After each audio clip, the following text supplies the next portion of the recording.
आज के online class में सभी बच्चों का हार्दिक स्वागत और अभिनंदन है। आज हम कक्षा 12 में गद्य खंड में संग्रहित राष्ट्र का स्वरूप, जिसके लेखक वासुदेव शरण अग्रवाल जी हैं, इस पाठ में गद्यांश पर आधारित जो प्रश्न हैं वही प्रश्न आपसे आज हम साझा करेंगे।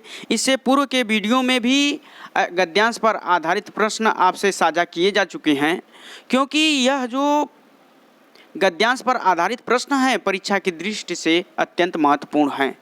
परीक्षा में एक गद्यांश दे दिया जाता है, उस पर आधारित 5 प्रश्न दे दिए जाते हैं और प्रत्येक प्रश्न जो है 2 अंक का होता है। इस प्रकार परीक्षा में जो है गद्यांश पर आधारित जो प्रश्न आते हैं वह 10 अंक के आते हैं। इसलिए आज का यह वीडियो अत्यंत महत्वपूर्ण है इस दृष्टि से, क्योंकि यह परीक्षा के में ऐसे क्वेश्चन आते हैं। तो आइए देखते हैं गद्यांश पर आधारित प्रश्न को। राष्ट्र का तीसरा अंग जन की संस्कृति है। मनुष्यों ने युगों युगों में जिस सभ्यता का निर्माण किया है वही उसके जीवन की श्वास प्रश्वास है। बिना संस्कृति के जन की कल्पना कबंध मात्र है। संस्कृति ही जन का मस्तिष्क है। संस्कृति के विकास और अभ्युदय के द्वारा ही राष्ट्र की वृद्धि संभव है। राष्ट्र के समग्र रूप में भूमि और जन के साथ साथ जन की संस्कृति का महत्वपूर्ण स्थान है। यदि भूमि और जन अपनी संस्कृति से विरहित कर दिए जाएं तो राष्ट्र का लोप समझना चाहिए। जीवन के बिटप का पुष्प संस्कृति है।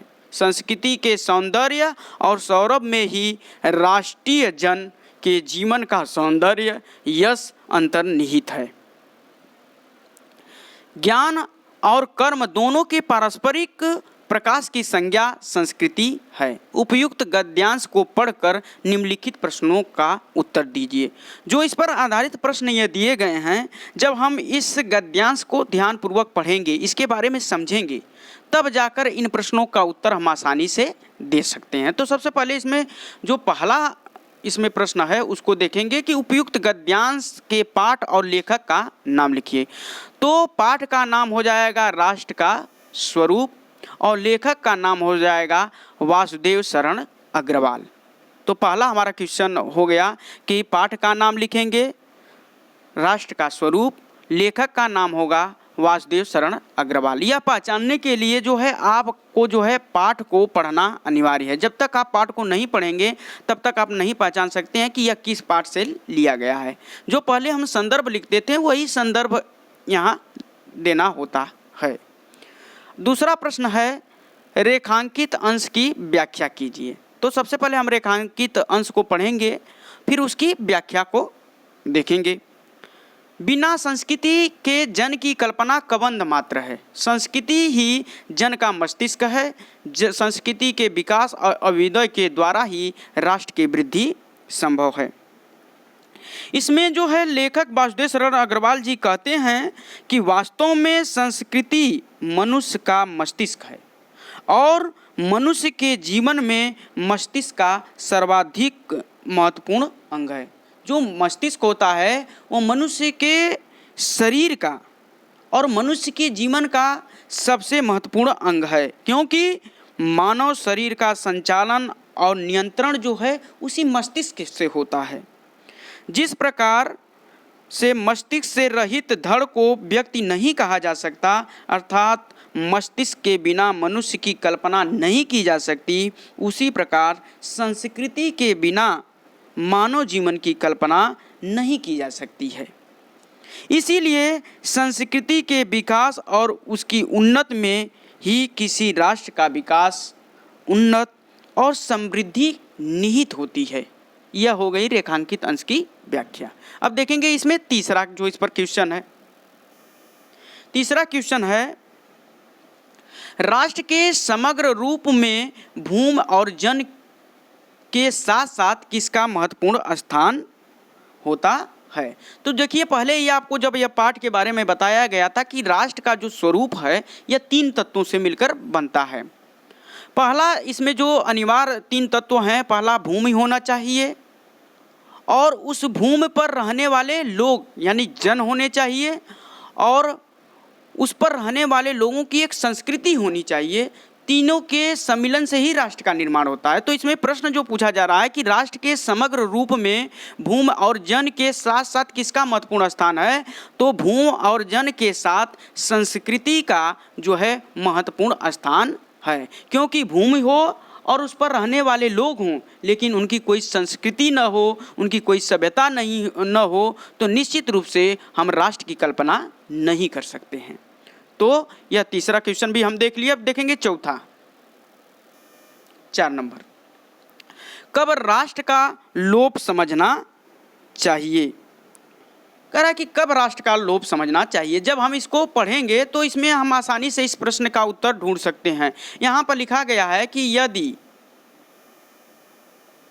यदि भूमि और जन अपनी संस्कृति से विरहित कर दिए जाएं तो राष्ट्र का लोप समझना चाहिए। तो यह उत्तर यहाँ से हम लिख सकते हैं, क्योंकि जब हम इस गद्यांश को अच्छी तरह से पढ़ेंगे और इसको समझेंगे तो निश्चित रूप से इस पर जितने भी आधारित प्रश्न होते हैं उनका उत्तर हम आसानी से दे सकते हैं। 5वां है, संस्कृत के सौंदर्य और सौरभ में क्या अंतर निहित है। अब इसके भी उत्तर को हम देखेंगे कि संस्कृत के सौंदर्य और सौरभ में क्या अंतर निहित है, तो इसका उत्तर भी आपको मिल जाएगा। अब यहाँ से देखेंगे कि संस्कृति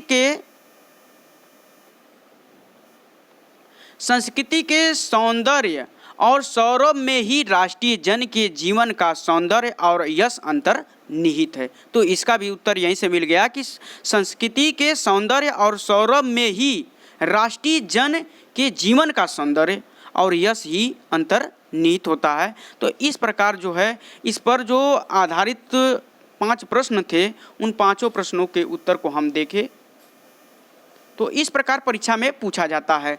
एक गद्यांश दे दिया जाएगा, उस पर आधारित प्रश्न दे दिए जाते हैं, उन प्रश्नों का उत्तर हमें देना होता है। यह 10 अंक के आते हैं, इसलिए यह परीक्षा के दृष्टि से यह अत्यंत महत्वपूर्ण है। अब देखेंगे हम दूसरे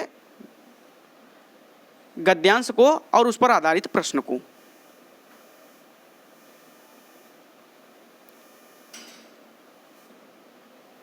अब दूसरे को देखेंगे तो दूसरा है, सबसे पहले हम इसको पढ़ेंगे और इसको समझेंगे, फिर इस पर आधारित जितने भी प्रश्न होंगे उनका उत्तर देंगे।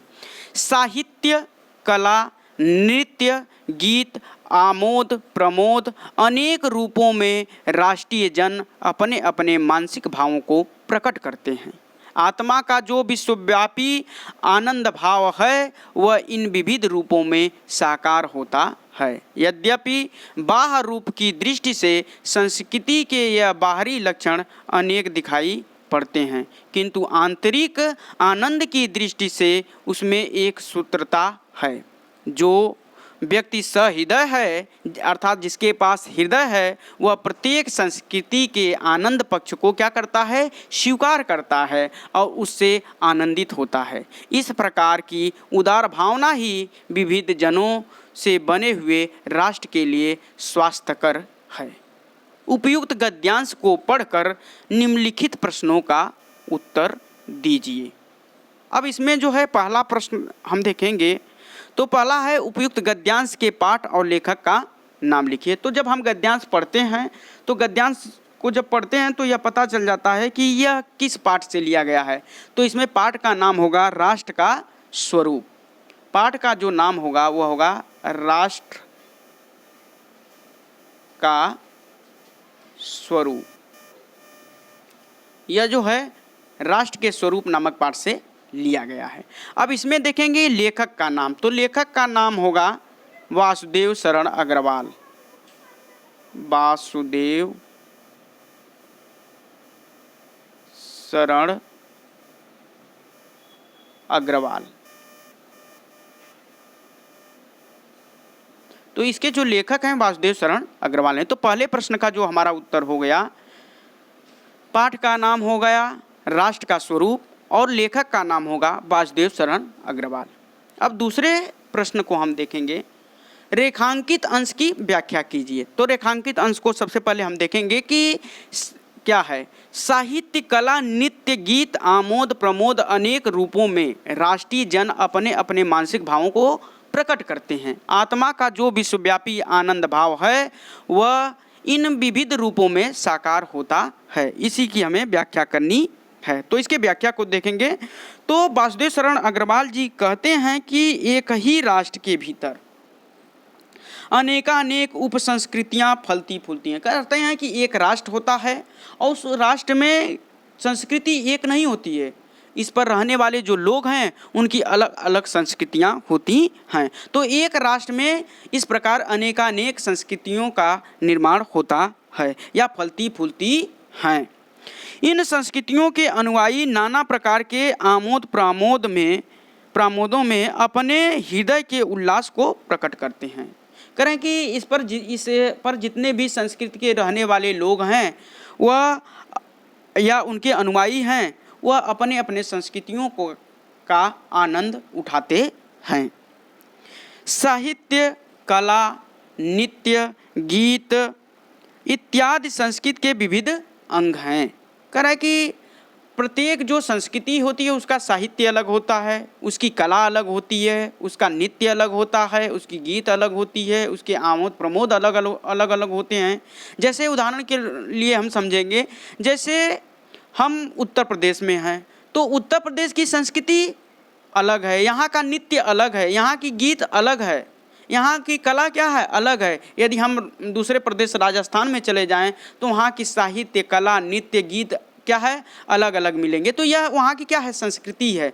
यह कुछ संस्कृति उत्तर प्रदेश की अलग है तो कुछ राजस्थान की अलग है, या जहाँ हम दक्षिण भारत में चले जाएं तो वहाँ की संस्कृति अलग अलग है। तो कह रहा है कि एक देश में अनेकानेक संस्कृतियाँ या उपसंस्कृतियाँ होती हैं और उसके जो अनुयायी हैं उसका अपने अपने ढंग से उसका आनंद उठाते हैं। इनका प्रस्तुतिकरण उस आनंद की भावना को व्यक्त करने के लिए किया जाता है जो संपूर्ण विश्व की आत्माओं में विद्यमान होता है। तो इस प्रकार रेखांकित अंश के व्याख्या को भी हम देख लिए। अब देखेंगे तीसरा। इस पर तीसरा प्रश्न है, किन रूपों में राष्ट्रीय जन अपने अपने मानसिक भावों को प्रकट करते हैं। तो जैसे आप गद्यांश को पढ़ेंगे तो इस प्रश्न का उत्तर आप आसानी से दे सकते हैं। ऊपर लिखा गया है कि साहित्य, कला, नृत्य, गीत, आमोद प्रमोद अनेक रूपों में राष्ट्रीय जन अपने अपने मानसिक भावों को प्रकट करते हैं। तो यह इसका उत्तर हो गया। अब देखेंगे चौथा प्रश्न, सहृदय व्यक्ति किसको स्वीकार करते हुए आनंदित होता है। कहना है कि सहृदय व्यक्ति जो है किसको स्वीकार करते हुए आनंदित होता है। तो इसको यदि हम पढ़ेंगे तो इसमें मिल जाएगा पैराग्राफ में कि जो व्यक्ति सहृदय होता है वह प्रत्येक संस्कृति के आनंद पक्ष को क्या करता है स्वीकार करता है और उससे आनंदित होता रहता है। कह रहे हैं कि इस राष्ट्र में जितने भी रहने वाले लोग हैं उनकी संस्कृति अलग अलग है, लेकिन वह व्यक्ति दूसरे की संस्कृति को से भी आनंदित जो व्यक्ति होता है तो निश्चित रूप से या उसके आनंद पक्ष को स्वीकार करता है तो निश्चित रूप से वह क्या करेगा आनंदित रहेगा। इसी का वर्णन इसमें किया गया। प्रस्तुत पंक्तियों में लेखक ने राष्ट्र के किस स्वरूप पर प्रकाश डाला है। अब इसको देखेंगे तो प्रस्तुत पंक्तियों में लेखक ने विविध संस्कृति वाले राष्ट्र की एक सूत्रता और उसके एकीकृत स्वरूप पर प्रकाश डाला है। कह रहा है कि एक राष्ट्र होगा उसकी विभिन्न संस्कृतियां होंगी, उनकी विभिन्न प्रकार की सभ्यताएं और संस्कृतियां होती हैं, लेकिन उन सबके होते हुए भी वह क्या है एक सूत्रता के बंधन में बंधा होता है। वह एकीकृत स्वरूप पर उसके प्रकाश डालता है। कहना कि वह क्या होता है तभी राष्ट्र क्या है एक होता है। जैसे भारत में अनेक संस्कृतियों के लोग रहते हैं, लेकिन यदि राष्ट्र के रूप में हम बात करें तो सभी संस्कृतियों के लोग यदि राष्ट्रीय भावना की जहाँ बात आती है वह क्या होते हैं एक होते हैं, वह अलग अलग नहीं होते, संस्कृतियों के आधार पर अलग अलग नहीं होते हैं, वह अपनी अपनी संस्कृतियों का पालन करते हैं। लेकिन जब राष्ट्र की बात आती है, अपने देश की बात आती है तो सभी संस्कृतियां जो है मिलकर राष्ट्र के विकास में सहयोग करती हैं। तो इसमें जो है लेखक जो है राष्ट्र के इसी स्वरूप पर प्रकाश डाला है। तो दूसरा भी हम देख लिए। अब देखेंगे इस पर आधारित जो है गद्यांश पर आधारित तीसरे को। आइए तीसरे गद्यांश को देखते हैं।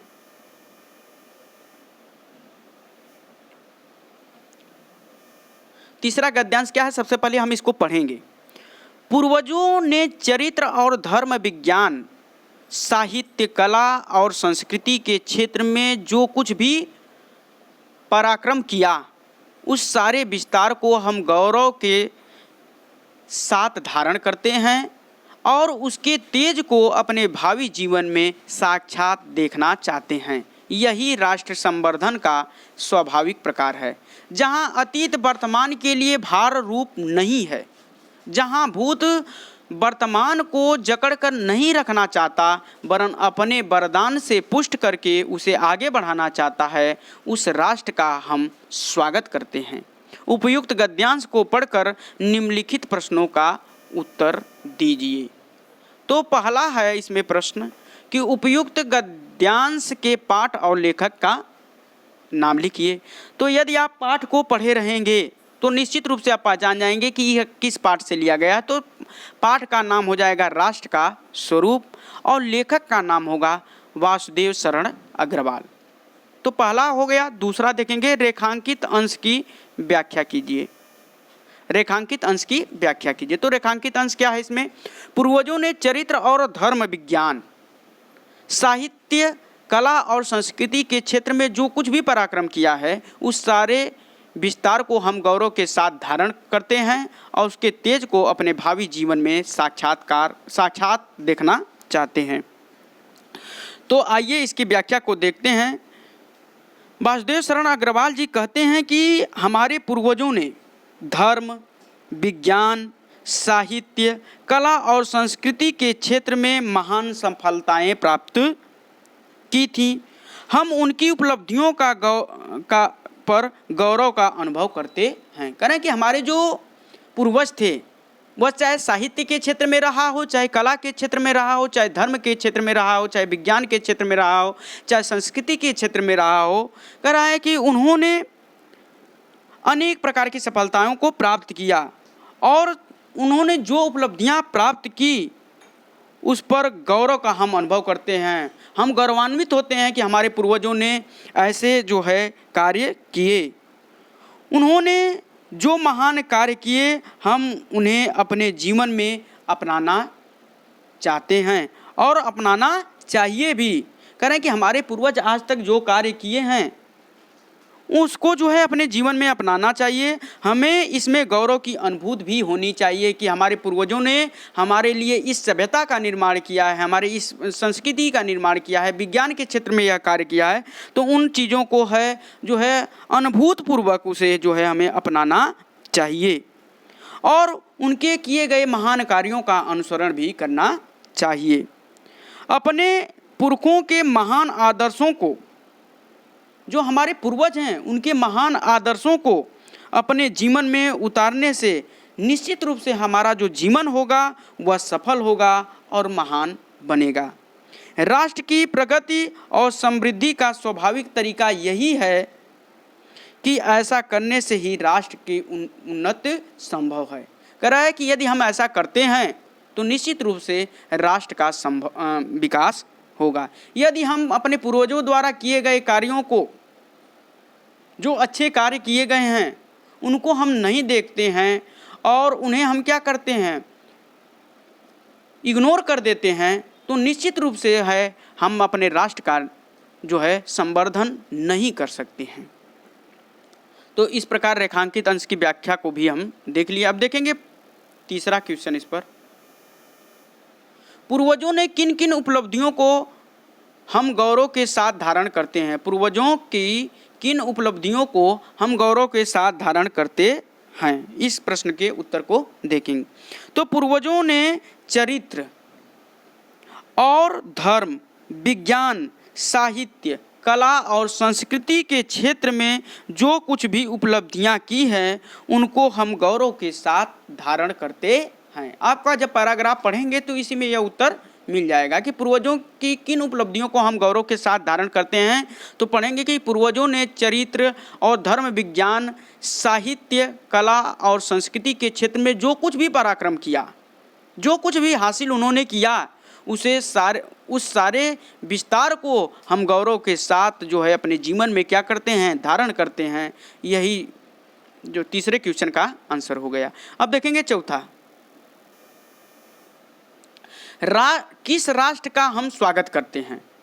कह रहे हैं अब यहाँ पर जो है प्रश्न है कि हम किस राष्ट्र का स्वागत करते हैं। तो हम किस राष्ट्र का स्वागत करते हैं, इसके भी उत्तर को देखेंगे कि जहाँ अतीत वर्तमान के लिए भार स्वरूप नहीं है। इसका उत्तर देखिए यहीं से है कि जहाँ अतीत वर्तमान के लिए भार रूप नहीं है और जहाँ भूत वर्तमान को जकड़ कर नहीं रखना चाहता है वरन अपने वरदान से पुष्ट करके उसे आगे बढ़ाना चाहता है, उस राष्ट्र का हम स्वागत करते हैं।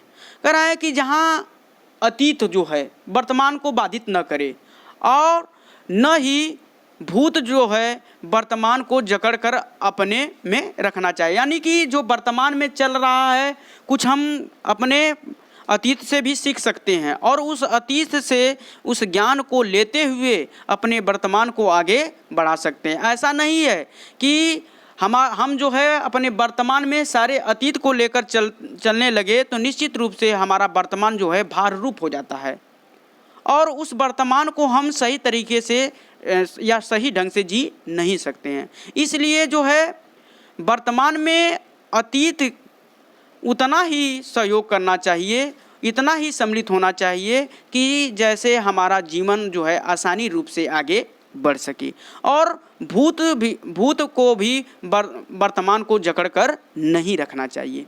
यदि ऐसा हम करते हैं तो निश्चित रूप से हमारे राष्ट्र का विकास होगा और ऐसे में हम उस राष्ट्र का स्वागत करते हैं।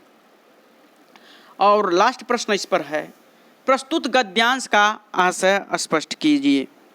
तो प्रस्तुत गद्यांश का आशय यह है कि राष्ट्र की उन्नत, उसकी प्राचीन परंपराओं से संदेश लेकर भविष्य के लिए समयानुकूल नवीन प्रयास करने पर निर्भर करती है। यही जो है गद्यांश का आशय है। इस प्रकार प्यारे विद्यार्थियों, आज जो है हम राष्ट्र का स्वरूप जो वासुदेव शरण अग्रवाल द्वारा लिखा गया है, इस पर गद्यांश पर आधारित जितने भी प्रश्न परीक्षा की दृष्टि से महत्वपूर्ण थे, जो परीक्षा में आने वाले हैं, जो संभावित हैं, उन पर हमारी आज चर्चा हुई। इस प्रकार जो है राष्ट्र के स्वरूप पाठ में जितने भी गद्यांश पर आधारित प्रश्न बन सकते थे वह जो है बनाकर आपको वीडियो के माध्यम से, इस क्लास के माध्यम से बताया जा चुका है। अब इसको आप अभ्यास करते रहिए, पढ़ते रहिए। आज बस इतना ही। धन्यवाद।